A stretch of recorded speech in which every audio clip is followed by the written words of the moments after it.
आदरणीय MD and CEO sir Shri Sunil Mehta ji से अनुरोध करते हैं कि वे स्वामी जी का अभिनंदन करें।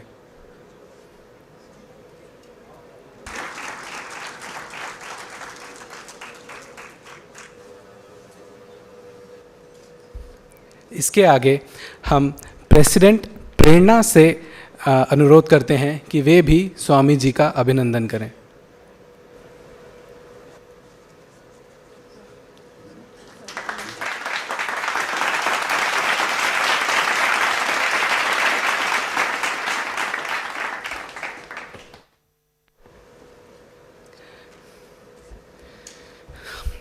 कार्यक्रम को आगे बढ़ाते हुए हम निवेदन करते हैं Swami ji, MD sir, Jayanti Mehta ma'am, ED sir, ED ma'am and CVO sir, CVO ma'am से अनुरोध है कि वे दीप प्रज्वलन के लिए आगे आएं।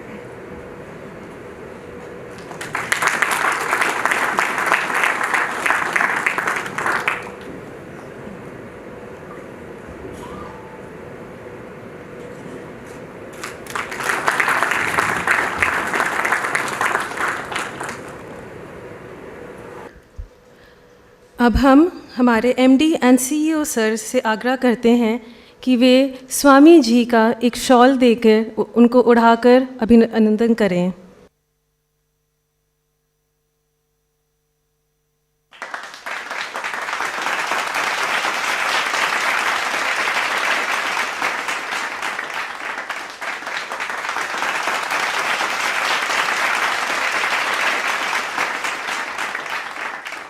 पीएनबी परिवार आपको सुनने के लिए उत्सुक है, तो आपसे रिक्वेस्ट है कि आप अपने मधुर वचनों से हमारा मार्गदर्शन करें। आप सबको नए वर्ष की अनेक शुभकामनाएं। आज आप लोगों ने बहुत ही एक अच्छा संकल्प लिया है कि नए वर्ष की शुरुआत आप ईश्वर और परमात्मा शुरू करेंगे। ये बहुत ही अच्छा संकल्प है और इस प्रथा को हमारे गुरुदेव परम योगानंद जी ने बहुत प्रोत्साहित किया था और हम अपने आश्रमों में भी हर साल 31 तारीख के रात को 11 से लेकर 12:30 तक हम ध्यान करते हैं। तो उनका कहना था कि नए वर्ष का स्वागत अगर हम अपने मन को, अपनी चेतना को ईश्वर के साथ जोड़ कर करें तो इससे आने वाला वर्ष हमेशा सुखमय मंगलमय रहता है, ये उनका कहना था। तो मुझे बड़ी खुशी की बात है कि आज नए साल के पहले दिन मैं यहाँ पीएनबी परिवार के सब सदस्यों के साथ मिलकर परमहंस योगानंद जी की जो शिक्षाएं हैं, उनका जो ज्ञान है आपके साथ साझा कर पा रहा हूँ। क्योंकि जो भी मैं बताने जा रहा हूँ ये मेरा अपना ज्ञान नहीं है, अनुभूतियाँ ज़रूर हैं, लेकिन सारा ज्ञान हमारे गुरुदेव का है, उन्हीं का आशीर्वाद है। तो आज का विषय है योग और ध्यान के माध्यम से सफलता, स्वास्थ्य और आंतरिक शांति। योग और ध्यान दोनों का ही जो ध्येय है, जो उद्देश्य है, वो परमात्मा परमेश्वर हैं। तो उन्हीं का हम स्मरण करते हुए शुरू करें। तो मैं आपसे अनुरोध करूंगा कि आप आंखें बंद करके अपने हृदय से उनका स्मरण करें।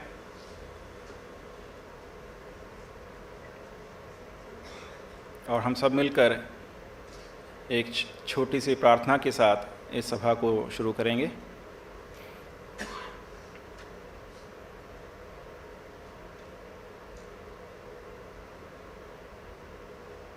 हे प्रभु, महान गुरुजन, सभी धर्मों के संत महानुभाव, हम आप सबको प्रणाम करते हैं। हे परमात्मा, हम सबको अज्ञान से ज्ञान की ओर, अशांति से शांति की ओर, निराशा से आशा की ओर, असंतोष से संतोष की ओर और मृत्यु से अमरत्व की ओर ले चलें। ओम शांति शांति शांति।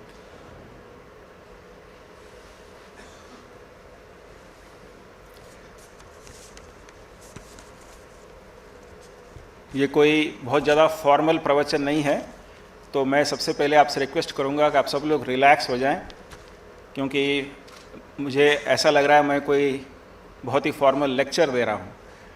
एक तो मुझे आपने अकेले यहाँ बिठा दिया सबके सामने और आप सब मुझे मेरी तरफ देख रहे हैं, तो मैं आपके साथ शेयर करना चाहता हूँ। आपको कोई ज्ञान नहीं दे रहा हूँ।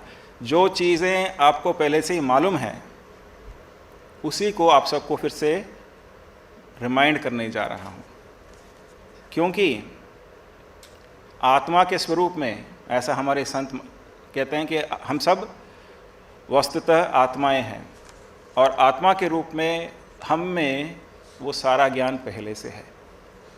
तो बाहर से ज्ञान नहीं आता है, ज्ञानोदय भीतर से होता है। तो उस हमारे भीतर जो ज्ञान है उस पर पर्दा कैसे हटाना है और कैसे भीतर के ज्ञान को अपने जीवन में, अपनी चेतना में, अपने व्यवहार में, अपने वचनों में कैसे व्यक्त करना है, यही योग साधना है। परमहंस योगानंद जी का ये कहना था कि आत्म साक्षात्कार, सेल्फ रियलाइजेशन, वे कहते हैं कि सेल्फ रियलाइजेशन का अर्थ है कि अपने आप को पहचानना, अपनी आत्मा का साक्षात्कार। और वे कहते हैं कि इस ज्ञान को कहीं बाहर से अर्जित करने की आवश्यकता नहीं है। बस ये जानना है कि हम हमेशा उस परमात्मा के साथ एक थे, एक हैं और एक रहेंगे। और जब हम इस सत्य को अनुभव के रूप में अपनी निजी अनुभूति के द्वारा पहचान लेंगे, तब बाकी सब चीज़ें जिसके लिए हम खोजते रहते हैं संसार में, सफलता, स्वास्थ्य, चिरंतन शांति, ये सब अपने आप हमारे जीवन में प्रकट हो जाएंगे। क्योंकि सब सफलता, सब शांति, सब स्वास्थ्य, सब आनंद और प्रेम जो भी हम खोज रहे हैं इस दुनिया में, इस सब का जो एकमात्र स्रोत है, the one and only source, ये वही परमात्मा है जिसे आप किसी भी नाम से बुला सकते हैं। हमारे शास्त्रों में लिखा हुआ है कि मानव जीवन के मुख्यतः 4 लक्ष्य हैं, 4 गोल्स, धर्म, अर्थ, काम और मोक्ष। आपने भी सुना होगा कि ये 4 लक्ष्य हैं। तो इसमें अर्थ और काम, अर्थ यानी पैसा, धन, संपत्ति, और काम यानी कामनाएं, इच्छाएं। तो जब हमारे ये दोनों चीज़ें पूरी हो जाती हैं, यानी हमारे पास पर्याप्त धन है, पर्याप्त साधन है, जिसके द्वारा हम अपनी इच्छाओं की, कामनाओं की पूर्ति कर सकते हैं, वही सफलता है। तो वास्तव में आजकल जो लोग वास्तव में सफलता समझते हैं वो है कि हमारे पास इतने साधन हों कि हमारी सारी इच्छाएं पूरी हो जाएं। और यही बात कई सदियों पहले शास्त्रों में लिखा हुआ कि ये मानव इन्हीं चीज़ों को खोजता है, अर्थ और काम, इनकी पूर्ति। और अशांति, और ये शांति, चिरंतन शांति, आंतरिक शांति, इसी का दूसरा नाम है मोक्ष। और इन सब के लिए, इन सब का आधार प्राप्त करने का जो तरीका है, योग और ध्यान, यही धर्म का एक रूप है। धर्म यानी ऐसे नियम जिसको हम अपने जीवन में अपनाते हैं, जिसका धारण हम करते हैं, जिन नियमों का हम धारण करते हैं अपने जीवन में, वही धर्म है, जिसके द्वारा हम ये बाकी 3 लक्ष्य अर्थ, काम और मोक्ष की प्राप्ति कर सकें, और वही योग साधना और ध्यान है। तो जीवन के जो 4 लक्ष्य हैं, 4 गोल्स ऑफ लाइफ, आज हम उन्हीं के बारे में बात कर रहे हैं। और कौन नहीं चाहता कि हमारे पास पर्याप्त साधन हो जिससे हमारी सारी इच्छाएं पूरी हो जाएं। लेकिन आज मैं आप सबको ये भी बताना चाहूँगा कि वास्तव में हम जो चाह रहे हैं या जिस चीज़ को हम सब खोज रहे हैं, वास्तव में हम उन चीज़ों के लिए नहीं खोज रहे हैं, कुछ और खोज रहे हैं। इस बात पर मैं बाद में आऊँगा।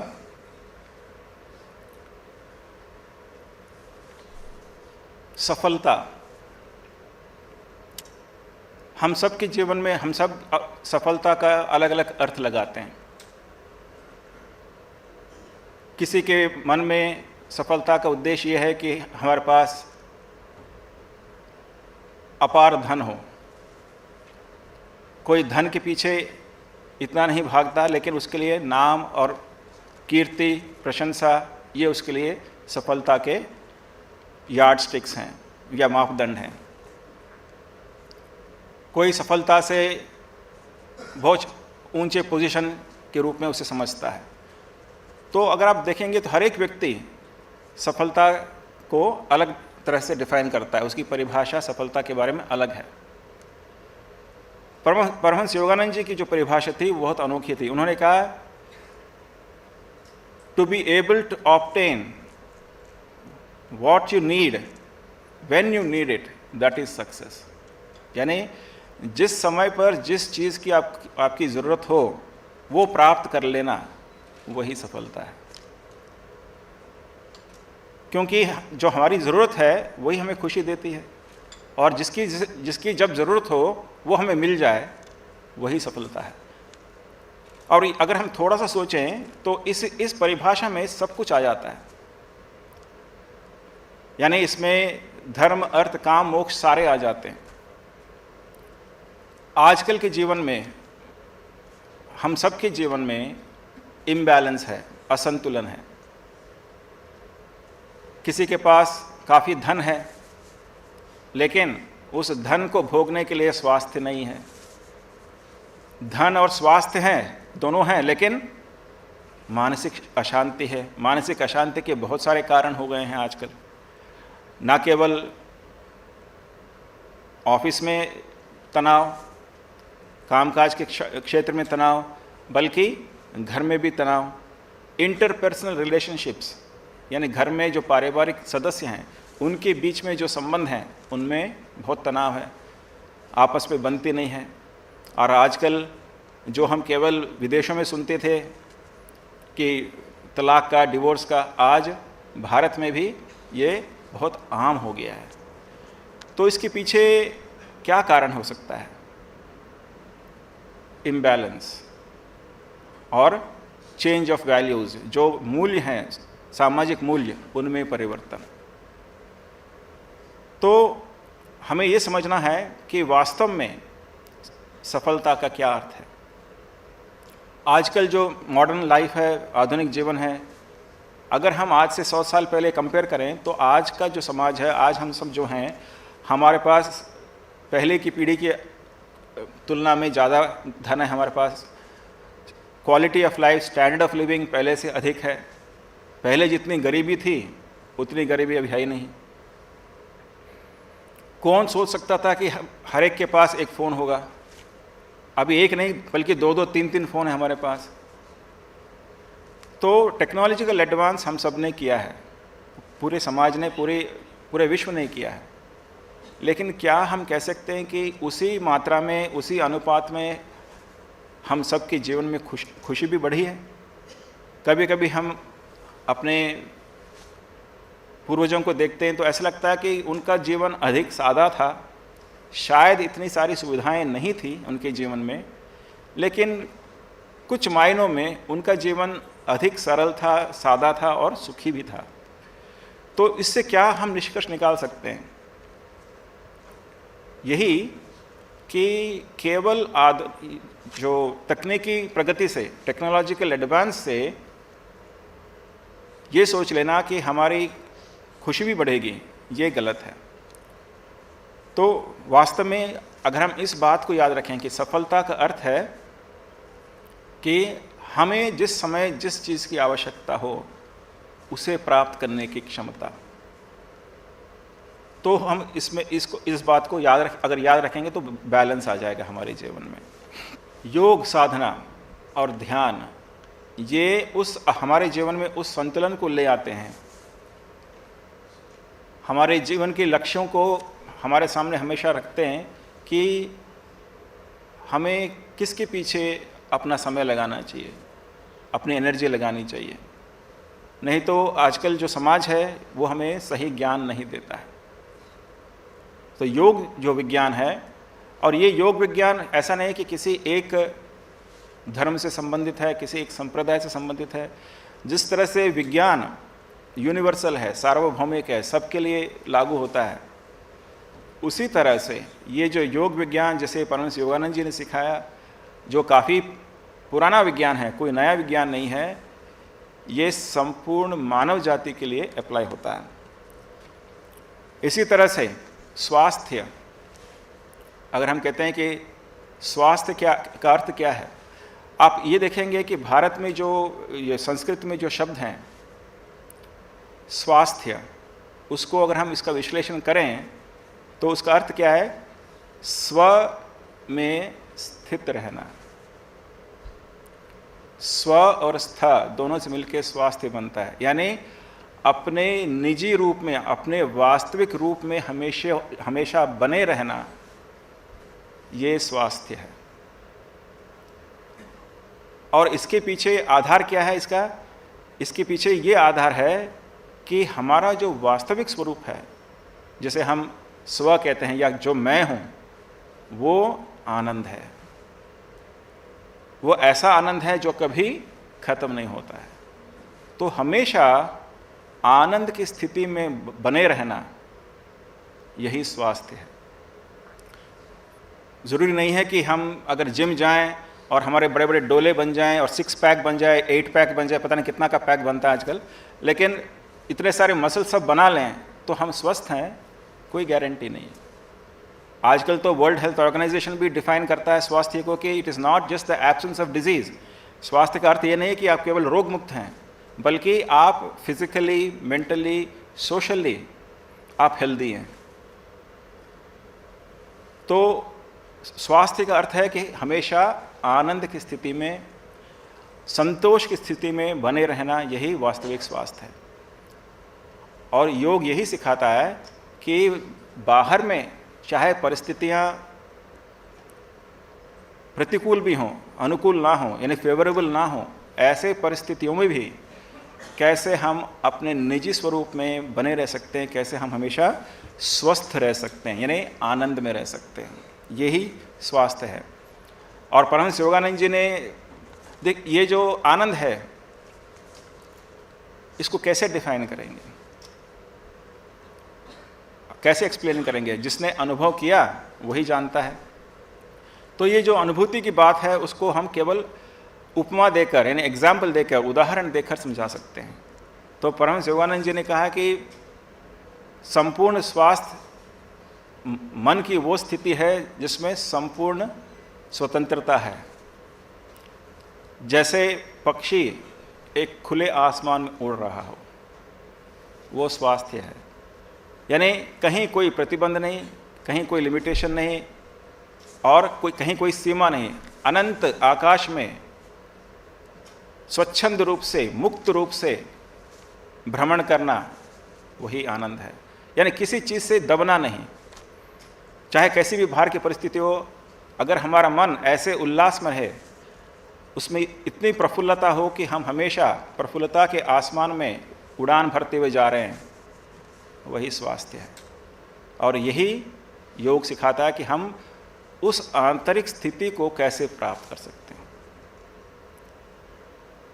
तो आप में से कोई है जो इसको नहीं चाहता कि पक्षी की तरह हम उन्मुक्त गगन में घूम सके, उड़ान भर सके? सोचकर ही रोंगटे खड़े हो जाते हैं, क्या ये संभव है ऐसा जीना कि कहीं चाहे कोई भी बाहर से कैसी भी परिस्थिति हो, हम आंतरिक रूप से बिल्कुल मुक्त हैं, किसी तरह से हम प्रतिबंधित नहीं हैं, कोई सीमा नहीं है हमारे आनंद की। कौन नहीं चाहता इसको? यही स्थिति ध्यान द्वारा योगीजन प्राप्त करते हैं, संत महाजन जो है इसी को प्राप्त करते हैं, और वे चाहते हैं कि हम भी उसी स्वास्थ्य की स्थिति को, उसी आनंद की स्थिति को प्राप्त करें। और उनका संदेश क्या है कि हम में से हर एक व्यक्ति उस स्थिति को, आनंद की उस स्थिति को, मुक्ति की उस स्थिति को प्राप्त कर सकता है। अभी हमने मोक्ष की बात की। लोग मोक्ष के नाम से घबराते हैं, उनको लगता है मोक्ष का अर्थ है कि अंतिम दशा, मर जाना। लेकिन संतों का कहना है कि अगर आपके अंदर कर्म संस्कार ऐसे बने हुए हैं कि आपको वापस जन्म लेना है, तो मृत्यु से आप मुक्त नहीं हुए, फिर भी आप बंधे हुए हैं, फिर भी आप बंधे हुए हैं, आपको वापस आना है। लेकिन जो आंतरिक रूप से, यानी मनोवैज्ञानिक रूप से, विचारों के स्तर पर, भावना के स्तर पर, कर्मों के स्तर पर मुक्त है, वो इस जन्म में जीवित रहते हुए भी उसने मोक्ष प्राप्त कर लिया है। तो मोक्ष जो है वो कोई शरीर की स्थिति नहीं है, चेतना की स्थिति है, मन की स्थिति है। तो ऐसा मोक्ष कौन नहीं चाहता, ऐसा आनंद कौन नहीं चाहता?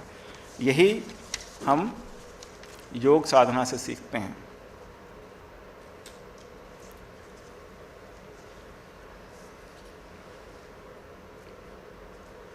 योग आजकल हर एक कोई जानता है इस शब्द को, और आज केवल भारत में नहीं बल्कि पूरे विश्व में जब से माननीय प्रधानमंत्री ने 21 जून को इंटरनेशनल डे ऑफ योगा घोषित करवा दिया पूरे विश्व, यूनाइटेड नेशंस में, तब से international day of yoga celebrate होने लगा और हर कोई योग के बारे में जानने लगा। लेकिन अधिकतर लोगों के मन में अभी भी यही धारणा है कि योग का अर्थ है मात्र योगासन, यानी हठ योग के जो आसन हैं उनका अभ्यास करना वही योग है और वही योग साधना है। वो है, ऐसा नहीं कि वो नहीं है, लेकिन वो योग विज्ञान का संपूर्ण स्वरूप नहीं है। It is not the complete picture. और ना ही ये कोई ऐसा प्राणायाम है जिसमें हम अपने बॉडी को केवल ऑक्सीजनेट कर रहे हैं, ब्रीदिंग एक्सरसाइज नहीं है। योग, जैसा कि हिंदी में भी हम समझते हैं, योग का अर्थ है दो चीज़ों का जुड़ना। तो योग में जब हम योग की बात करते हैं उसमें दो चीज़ों को हम जोड़ते हैं। क्या? आत्मा को परमात्मा से। वही एकमात्र उद्देश्य है। उसके लिए हठ योगासन, ये प्राणायाम, ये सब क्रियाएं उस योग की स्थिति तक पहुंचने के लिए, इन्हें आत्मा को परमात्मा से जोड़ने के लिए ये सब तरीके हैं। तो हम में से तो, और कभी कभी ऐसा लोग सोचते हैं कि अगर हम किसी संत के शरण में आ जाएं, किसी गुरु को अपना लें, योग साधना कर लें, तो हमारी सारी जो चिंताएं हैं, सारे दुख जो हैं वो मुक्त हो जाएंगे। और यही समझकर एक व्यक्ति एक साधु के पास गया, काफ़ी परेशान था वो, और वो साधु के पास गया और उसने पूछा, महाराज आप तो बहुत बड़े ज्ञानी हैं, मैं तो यहाँ इस संसार में जहाँ पे मैं रहता हूँ बहुत क्लेश है, बहुत परेशानी है, घर में बाहर भी, तो कोई, आप तो पूरे देश में भ्रमण करते हैं, तो ऐसा कोई स्थान बताइए जहाँ लोग एकदम चिंता से मुक्त हैं, बिल्कुल सुख में जी रहे हैं, मैं वहाँ जाना चाहता हूँ। तो साधु ने कहा, हाँ ऐसा स्थान है, मैं ले जा सकता हूँ तुम्हें, कल सुबह आना। तो वो आया, वो बहुत उत्साह के साथ कि पता नहीं कहाँ ले जाएंगे। तो साधु जी ले गए और कहाँ ले गए? श्मशान घाट। उन्होंने कहा यहाँ पहुँचकर सब दुख मिट जाते हैं। तो कहने का ये अर्थ है कि ये जो दुख हैं ये जीवन के एक भाग हैं। समस्याएं, परेशानियां, चिंताएं, अगर हम इनको बोझ माने तो बोझ हैं, चुनौती माने तो चुनौती हैं। तो हम किस तरह से उसको देखते हैं, किस नज़रिए से उसको देखते हैं, उस पर निर्भर करता है। तो योग जो विज्ञान है और योग साधना द्वारा हमारी जो नज़रिया है वो बदल जाती है। हम फिर चिंताओं को, परेशानियों को बोझ ना मानकर एक चुनौती के रूप में स्वीकार करके उन पर विजय प्राप्त करने का प्रयास करते हैं। यानी हमारे अंदर एक पॉजिटिव अप्रोच डेवलप होता है, एक सकारात्मक जो मनोवृत्ति है वो उसका विकास होता है।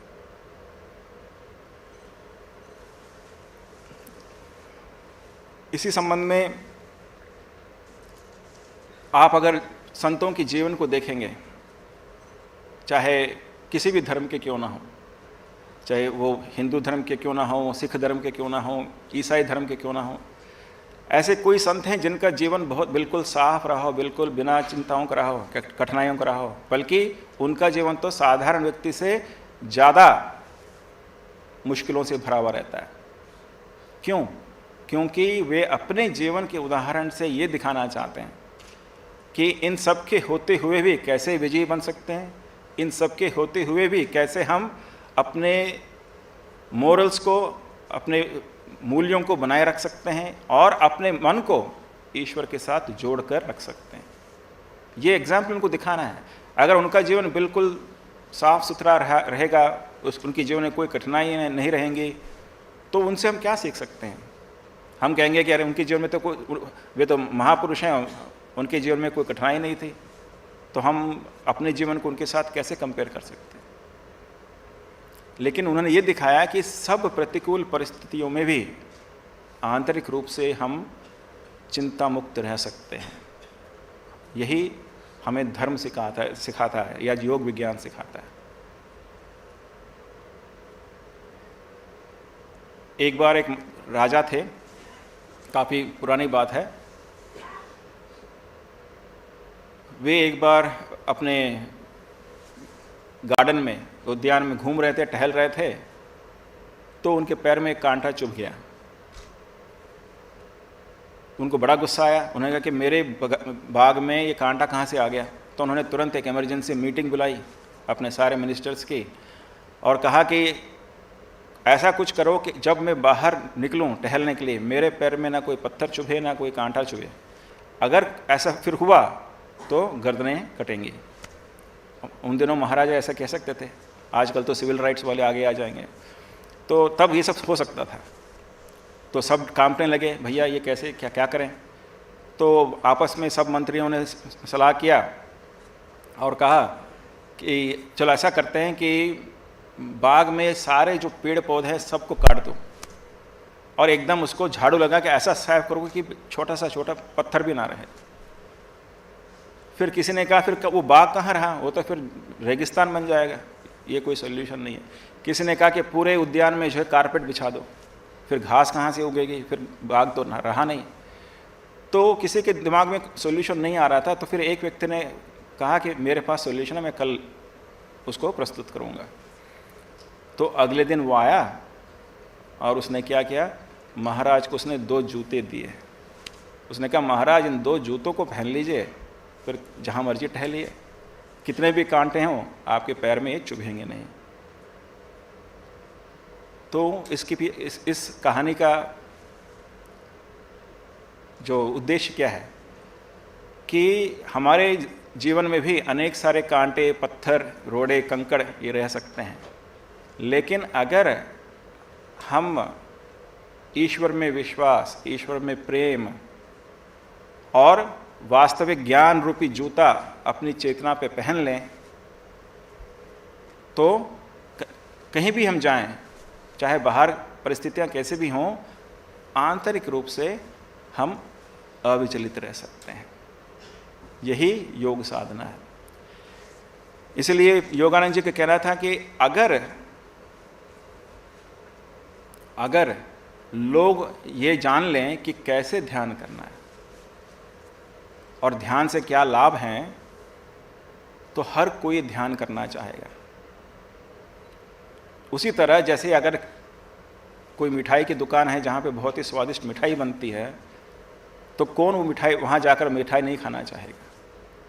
लेकिन दिक्कत क्या है कि मिठाई की दुकान कहाँ पे है वो हमें नहीं पता। पहले तो ये भी नहीं पता कि ऐसे मिठाई बनती भी है, और वो मिठाई बाहर नहीं, हमारे भीतर के ही दुकान में है। तो योग द्वारा हम अपने अंदर ही जो मिष्ठान भंडार खुला हुआ है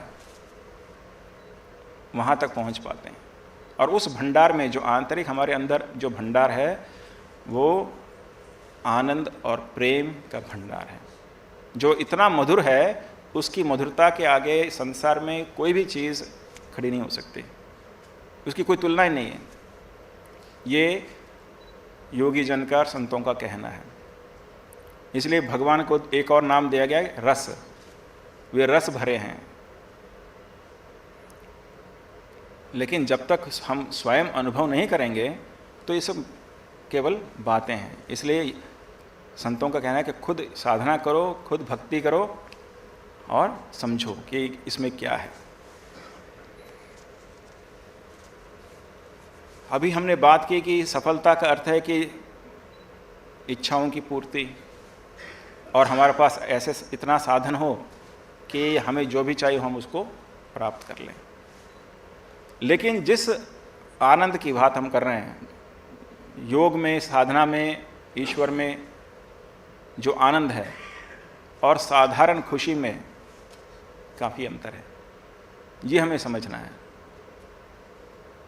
तो जो साधारण खुशी है वो हमें कैसे प्राप्त होती है? हमारे अंदर कोई अगर इच्छा हो, उसकी पूर्ति हो जाए तो हमें खुशी मिलती है। तो इसी तरह से अगर हम जीवन के, हम जो भी काम करते हैं जीवन में, चाहे कुछ भी काम करें, चाहे हम पढ़ाई करते हैं, डिग्री हासिल करते हैं, नौकरी करते हैं, शादी करते हैं, एक परिवार बनाते हैं, घर बनाते हैं, या जो समाज के दूसरे तरह के लोग हैं जो चोरी करते हैं, डकैती करते हैं, यानी किसी भी तरह के मानवीय क्रिया के लक्ष्य को, मोटिव को आप देख लें, उसका क्या अंतिम लक्ष्य क्या रहता है? इसके दो लक्ष्य होते हैं, एक दुख से बचना या सुख को प्राप्त करना, यही हो सकता है। हम कुछ भी करें, यहाँ कोई ऐसा है जो कोई ऐसा काम करेगा जो जानबूझकर, जिससे उसको दुख हो, गलती से दुख हो सकता है, लेकिन जब वो काम करना शुरू करता है जिससे अंत में दुख भी मिले, लेकिन शुरू में यही सोच के करता है कि उससे मुझे सुख ही मिलेगा, खुशी ही मिलेगी, है कि नहीं? तो वास्तव में ये दो चीज़ें भी एक ही है, दुख से बचना और सुख को प्राप्त करना। इन दोनों को हम ये कह सकते हैं कि सुख की स्थिति से या आनंद की स्थिति में हमेशा बने रहना। तो हर एक आदमी यही चाहता है कि मैं हमेशा खुशी या आनंद की स्थिति में बना रहूं, उससे हटना नहीं चाहता है। लेकिन जो खुशी है वो वास्तव में वो आनंद नहीं है जो हम खोज रहे हैं, यही संतों का कहना है। इसको समझने में समय लग जाता है, कभी कभी कई जन्म लग जाते हैं ये समझने के लिए कि बाहर संसार से जो हमें खुशी मिल सकती है वो चीज़ नहीं है जिसे हम खोज रहे हैं। हम वास्तव में क्या खोज रहे हैं?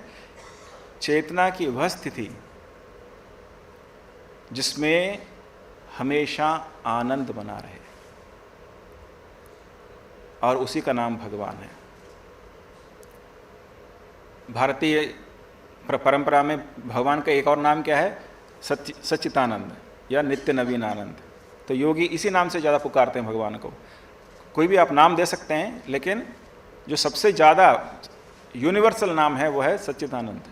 और सच्चिदानंद का अर्थ क्या है? सत्य यानी जो हमेशा रहता है, चित्त यानी जो चैतन्य है, जिसमें चेतना है, यानी वो जानता है कि मैं आनंद में, उसमें मैं हूँ। और उसका स्वरूप क्या है? आनंदमय। तो ईश्वर या परमात्मा या परब्रह्म जो भी कहिए, वो क्या है?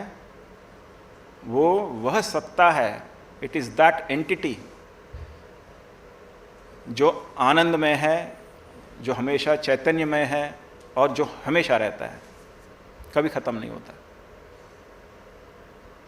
और हम उसी को खोज रहे हैं। और हमारे सारे जो मानवीय संकल्प हैं, सारे जो मानवीय कार्य हैं, उन सब का उद्देश्य उसी आनंद को प्राप्त करना है। लेकिन जो सांसारिक चीज़ें हैं, सांसारिक वस्तुएं हैं, उनका क्या स्वरूप है? वे शुरू में तो खुशी देते हैं, लेकिन वो खुशी बनी नहीं रहती है, समाप्त हो जाती है। आप सबने सुना होगा the law of diminishing returns. तो मुझे आपको समझाने की ज़रूरत नहीं है, लेकिन संक्षेप में वही चीज़ जो पहले खुशी देती थी, अगर उसी चीज़ की मात्रा बढ़ाते जाएं, उसी अनुपात में खुशी बढ़ती नहीं है, बल्कि कम होती जाती है। जैसे अगर आप आम का सीज़न शुरू हुआ है और आपको किसी ने अल्फोंसो का आम ला के दिया है जो आपको बहुत अच्छा लगता है, तो आपने बहुत ही आनंद के साथ एक आम खाया। फिर किसी ने एक और आम दे दिया, वो भी खा लिया और भी अच्छा लगा। तीसरा दिया, खा तो लिया लेकिन पेट भर रहा है। फिर भी लालच की वजह से आपने चौथा आम भी दबा दिया। फिर किसी ने पांचवा आम दिया, आपने कहा अरे भाई और नहीं खा सकता, अरे ले लीजिए साहब, अल्फोंसो आम है, खाइए, ये बहुत अच्छा है, बार बार मिलता नहीं है, आपके दोस्त कहते हैं। आपने पांचवा आम भी खा लिया। फिर अगर कोई पेट आपका भर गया, आपसे बिल्कुल कुछ भी नहीं खाए, आप पानी भी नहीं पी सकते, तब अगर कोई और एक छठा आम खाने के लिए मजबूर करे, तो आप क्या करेंगे? उठकर उसे एक चांटा मारेंगे, है कि नहीं? तो वही आम जिसके लिए पहले आप शायद पैसा देकर खरीदते, 6 आम खाने के बाद अब वो पीड़ा का कारण बन गया है। तो आप इसी तरह से कुछ भी ले लीजिए। आजकल के फैमिली प्लानिंग के ज़माने में 1 बच्चा सुख का कारण है, 2 अच्छा है, 3 चिंता का कारण है, 4 परेशानी है, 5 क्राइसिस है कि नहीं? तो ये जो बाहरी चीज़ें हैं, तो संतों ने इसको एनालाइज किया। बहुत ज़्यादा एनालिसिस की भी ज़रूरत नहीं है, केवल गौर करने की बात यह है इसका अर्थ क्या हुआ। खुशी बाहरी चीज़ों में नहीं है। अगर होती तो उसकी मात्रा बढ़ाने से खुशी भी बढ़नी चाहिए। लेकिन हो क्या रहा है? अगर हम साइकोलॉजी यूज़ करें तो हम ये देखते हैं कि बाहर की चीज़ों से जो खुशी मिल रही है, उसका जो स्रोत है वो आंतरिक है, उन चीज़ों में नहीं है, उन चीज़ों में नहीं है। तो यही चीज़ बार बार हमें ये योगी जन याद दिलाना चाहते हैं कि भाई जिस खुशी को तुम चीज़ों में खोज रहे हो, उन चीज़ों में खुशी नहीं है। वो उसका सोर्स जो है वो भीतर है।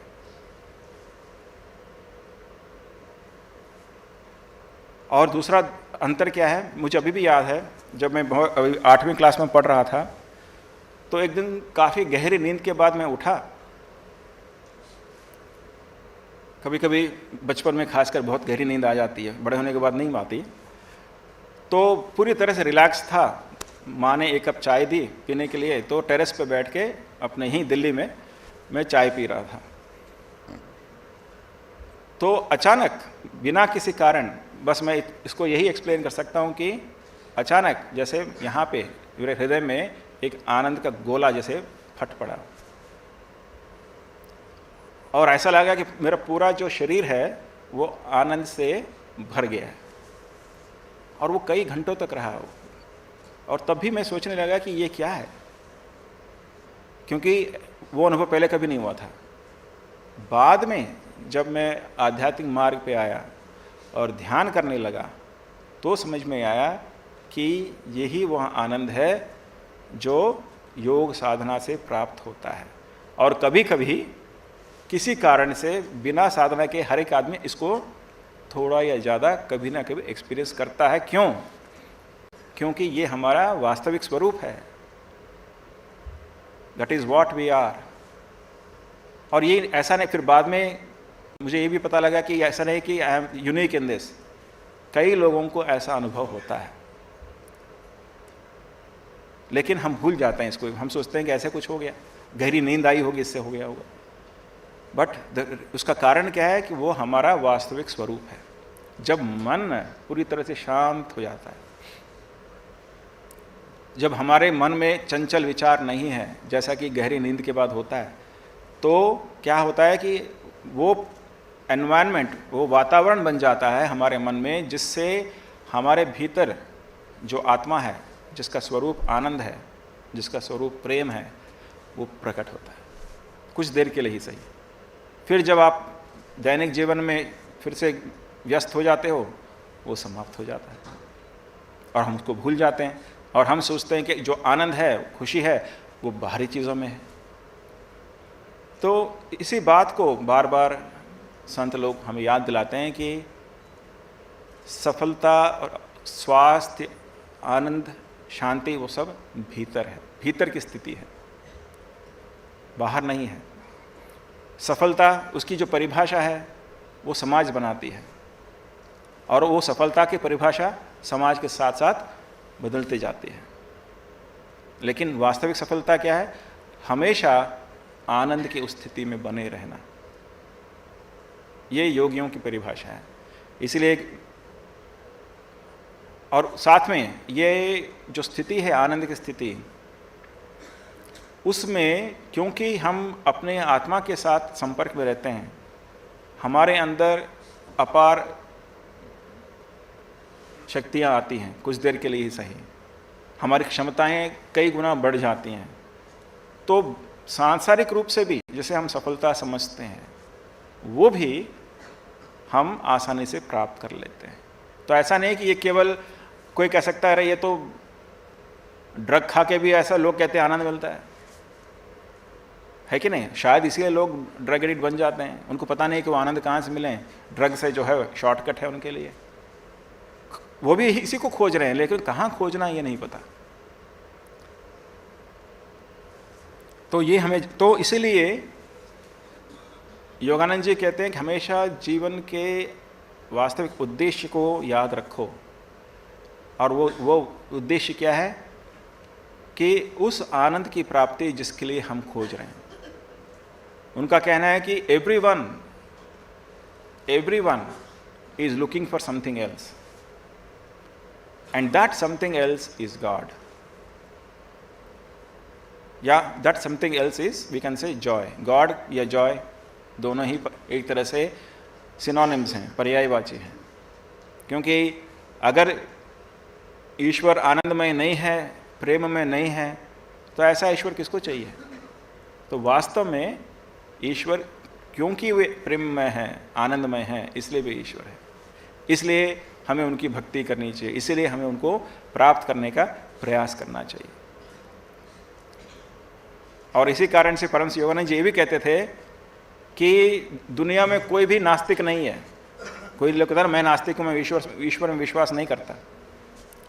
अरे क्या आपको आनंद की जरूरत नहीं है? आप नहीं चाहते कि आप आनंद में रहें? हाँ, मैं चाहता हूँ। फिर तो आप आस्तिक हो। यू आर ए बिलीवर, क्योंकि गॉड एंड जॉय, आनंद और ईश्वर दोनों एक ही है। बस हमें पता नहीं है कि वो कहाँ मिलेगा।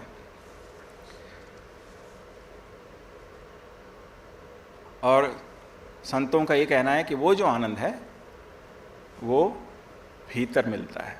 लेकिन कैसे खोजें? ये कहानी शायद मेरे से पहले स्वामी स्मरणानंद जी ने जो आए थे उन्होंने भी सुनाई होगी, लेकिन क्योंकि कहानी के पीछे एक उद्देश्य है तो इसलिए दोबारा सुनाने में कोई हर्ज नहीं है।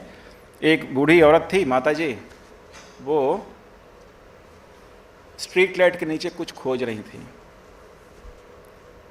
तो उसी सड़क पे कोई दूसरा व्यक्ति जा रहा था, उसने देखा कि यहाँ पे भी परेशान हो रही हैं, तो उसने पूछा, माँ क्या हो गया, क्या खोज रही हो? उसने कहा, बेटा मैं यहाँ पे कुछ सिल रही थी, हाथ से सुई फिसल कर गिर गई और मेरी सुई खो गई है, उसी सुई को खोज रही हूँ। तो उसने भी कहा, अच्छा मैं भी मदद कर देता हूँ। वो भी वहाँ ढूंढने लगा, खोजने लगा। 10-15 मिनट समय बर्बाद करने के बाद उसने पूछा, माँ ये तो बताओ कि वो सुई कहाँ गिरी थी ताकि वहाँ से शुरू करें खोजना। तो माता जी ने कहा कि बेटा मैं तो घर में सिल रही थी तो वहाँ सुई गिर गई है, लेकिन अंदर तो अंधेरा है क्योंकि पावर कट हो चुका है, यहाँ स्ट्रीट लाइट के नीचे रोशनी है, इसलिए यहाँ खोज रही हूँ क्योंकि यहाँ मुझे दिख रहा है। तो हम सब के साथ भी यही हुआ है, हमारी भी जो आनंद की जो सुई है वो भीतर के कमरे में खो गया है और हम बाहर के स्ट्रीट लाइट में इसको खोज रहे हैं। तो ये बहुत अच्छी कहानी इसलिए भी है क्योंकि परमहंस योगानंद जी ने इस शरीर में ये जो 5 इंद्रियां हैं, जो दो आँख हैं, 2 कान हैं, नाक है, जिह्वा है और ये स्किन है, त्वचा है, उन्होंने कहा कि these are like 5 search lights, ये 5 सर्च लाइट की तरह है जो बाहर की तरफ उनकी रोशनी जा रही है।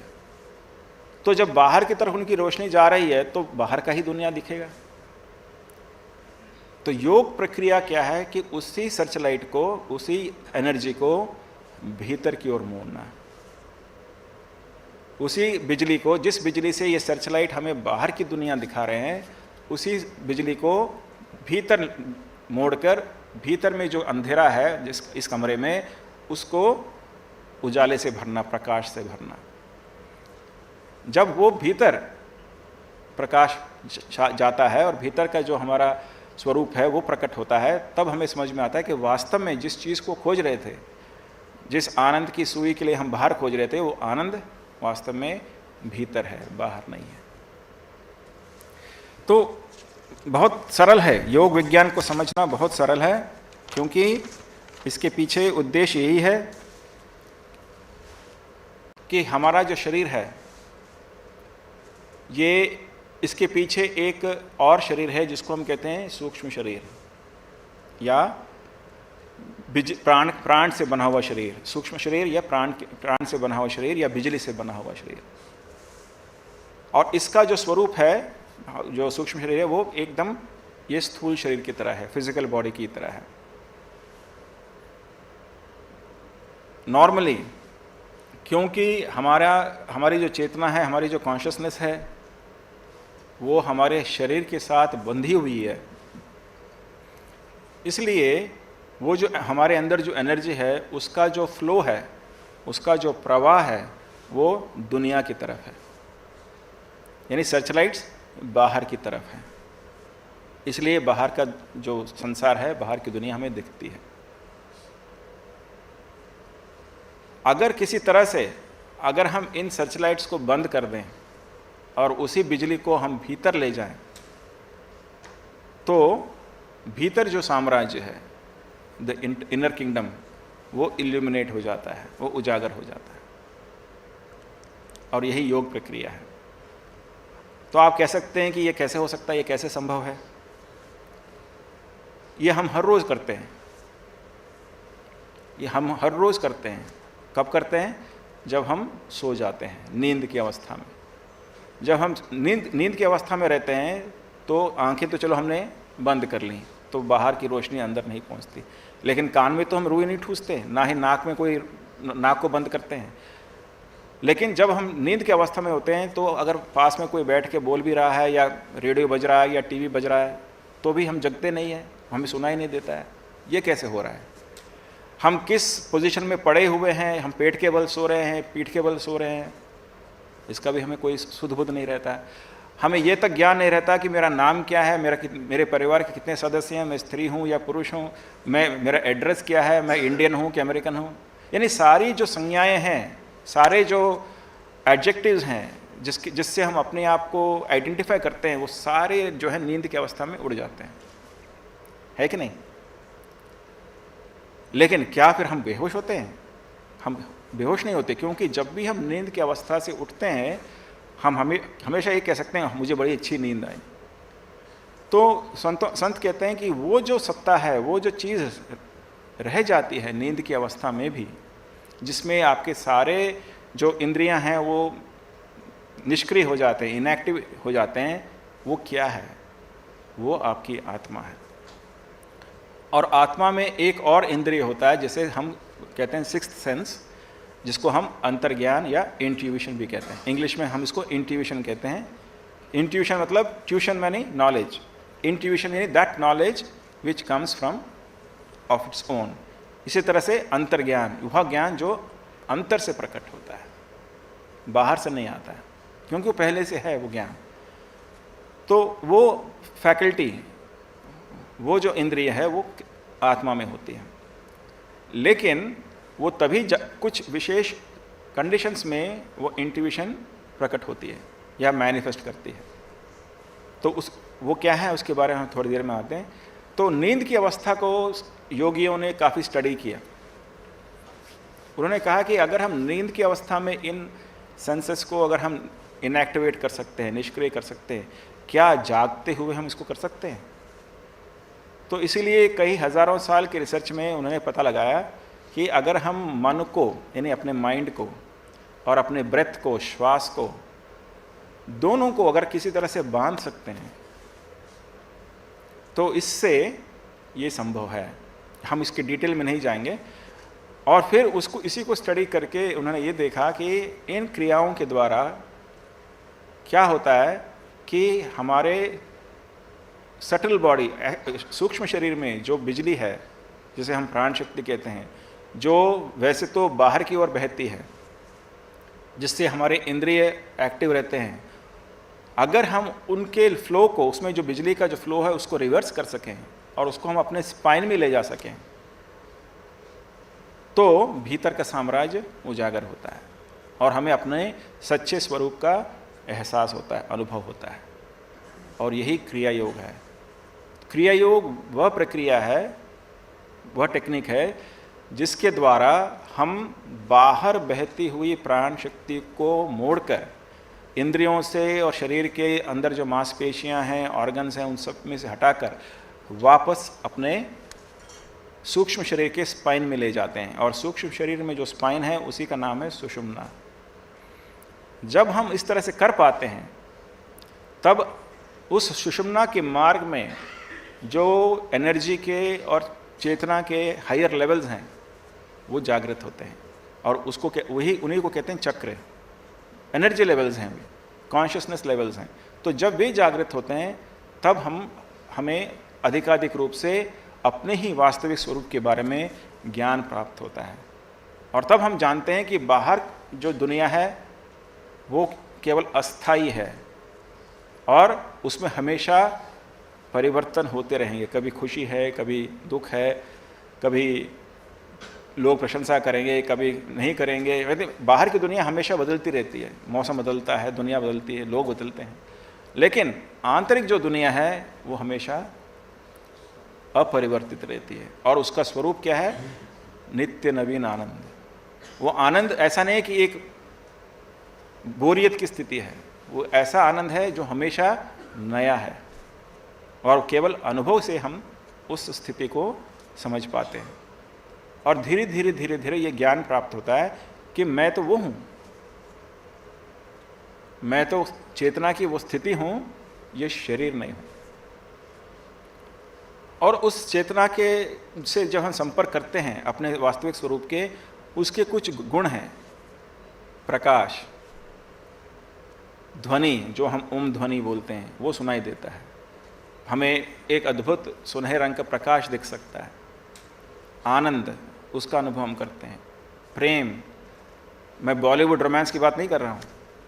प्रेम यानी एक आंतरिक प्रेम की अनुभूति जो एक निर्मल, ऐसा यानी ये कह सकते हैं कि हृदय का विकास, जिसमें ऐसा प्रेम जिसमें पूरी मानव जाति ही नहीं बल्कि सारे प्राणी उसमें समा जाते हैं।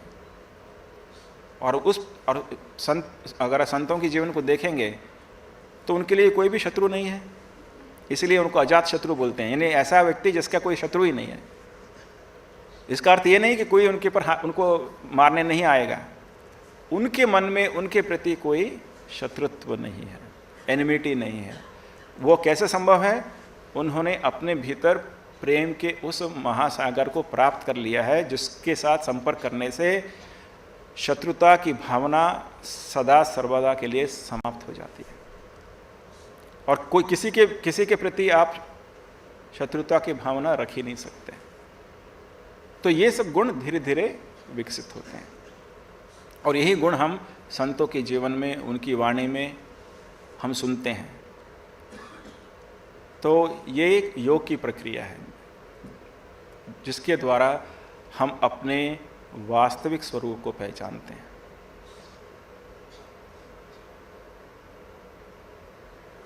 शायद गुरु नानक की वाणी है जो मुझे याद है, जब स्कूल में पढ़ते थे तो रेडियो में गुरबाणी आती थी, टेक्सला टीवी वालों की, आप लोगों ने सुना है?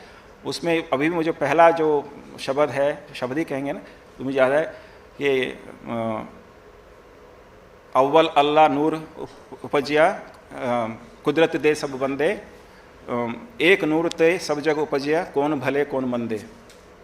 तो क्या नूर है वो? व्हाट इज दैट नूर, दैट प्रकाश? वही एक प्रकाश है जो जब भीतर में वो नूर खिलता है तो तब हम समझते हैं कि सब जो ये हैं लोग हैं उसी एक कुदरत के बंदे हैं। तो परमहंस योगानंद जी कहते हैं कि हम जितना मर्जी शांति और वर्ल्ड पीस के बारे में बात कर लें, इस दुनिया में वो पीस नहीं आ सकता, क्योंकि वो केवल मानसिक स्तर पर केवल एक बौद्धिक परिकल्पना है। लेकिन जब हम योग द्वारा या किसी एक गुरु के वचन को फॉलो करके अपने अंतर में उस प्रेम को, उस नूर को हम अनुभव करते हैं, तो ऑटोमेटिकली हमारे अंदर वो प्रेम की भावना उदय होती है, जिसके द्वारा हम संपूर्ण मानव जाति को अपना कुटुंब, जैसे जो कि एक और हम कहते हैं वसुधैव कुटुंबकम, पूरी वसुधा मेरा कुटुंब है। तो ये सब कल्पना नहीं है या बड़ी बड़ी बातें नहीं हैं, ये अनुभव की बातें हैं जिसे हम अपने जीवन में साधना द्वारा अनुभव कर सकते हैं। यही योगानंद जी का संदेश है। तो अगर हम इस बात को इतना ही याद रखें आज के दिन, नए वर्ष के दिन, कि इस सच्चाई को, और वो सच्चाई क्या है कि आनंद बाहर की चीज़ों में नहीं लेकिन भीतर प्राप्त होता है, और जिस प्रेम को, जिस आनंद को, जिस शांति को हम बाहर खोज रहे हैं उसका वास्तविक स्रोत भीतर है, और उसे खोजना ही मानव का परम उद्देश्य है, मानव जीवन का उद्देश्य है। अगर इस बात को हम याद रखें और उसे खोजने का प्रयास करें तो नया वर्ष हमारा मंगलमय होकर जाएगा। क्योंकि जैसे मैंने कहा कि जब हम अपने आत्मा के साथ संपर्क में रहते हैं तो उसमें जो अद्भुत क्षमताएं हैं वो प्रकट होती हैं, और उसमें से एक अद्भुत क्षमता क्या है? अंतर्ज्ञान, इंट्यूशन। उस इंट्यूशन से हम अपने जीवन के जो सांसारिक जो समस्या हैं उनका भी समाधान प्राप्त कर सकते हैं। और इंट्यूशन क्या है?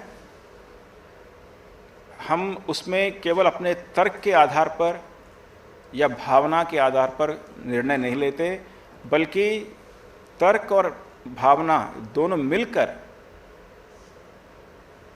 जो बनता है वही इंट्यूशन है। सो दोनों में जो बैलेंस होता है वही इंट्यूशन की स्थिति है, और उसके आधार पर हम निर्णय लेते हैं। आपने सुना होगा कि आजकल लेफ्ट ब्रेन और राइट ब्रेन, दो तरह के ब्रेन हैं। लेफ्ट ब्रेन जो है वो मैथमेटिक्स, लॉजिक, एनालिसिस, वो उसके लिए ज़्यादा काम में आता है, और वो पुरुषों में अधिक विकसित रहता है। इसलिए पुरुष जो हैं ज़्यादा एनालिटिकल होते हैं, लॉजिकल होते हैं और ज़्यादा उस टाइप की क्षमता रखते हैं। और राइट ब्रेन जो है उसमें भावनाएं, इमोशंस, फीलिंग्स ये ज़्यादा हैं, और ये महिलाओं में ज़्यादा विकसित रहता है। तो इसलिए पुरुष और महिला आपस में कभी एक मत नहीं हो सकते। क्यों? दोनों के नज़रिया अलग है, तो एक मत कैसे हो सकते हैं? लेकिन हमारे जो पुराने संत थे तो उन्होंने कहा कि संभव है, इसीलिए यही दर्शाने के लिए उन्होंने भगवान शिव को उनका एक रूप दिखाया अर्धनारीश्वर, जिसमें वे आधे नर हैं आधे नारी हैं। यानी जब हम अपने अंदर, हर एक व्यक्ति, चाहे उसको एक पुरुष शरीर मिला हो या स्त्री शरीर मिला हो, हर एक के अंदर, उसके अंदर लेफ्ट ब्रेन राइट ब्रेन दोनों हैं, इसलिए उसमें पुरुष युक्त गुण हैं और स्त्री युक्त गुण हैं। तो जब हम अपने अंदर विवेक और भावना, रीज़न एंड फीलिंग, इन दोनों को बैलेंस करके चल सकते हैं तो हम एक बैलेंस्ड डिसीजन ले सकते हैं, और वही इंट्यूशन है। और वो इंट्यूशन कैसे विकसित होता है? जब उसके लिए कुछ कंडीशन है। एक, जब हमारा मन शांत हो। दूसरा, हमारा श्वास और शरीर स्थिर हो।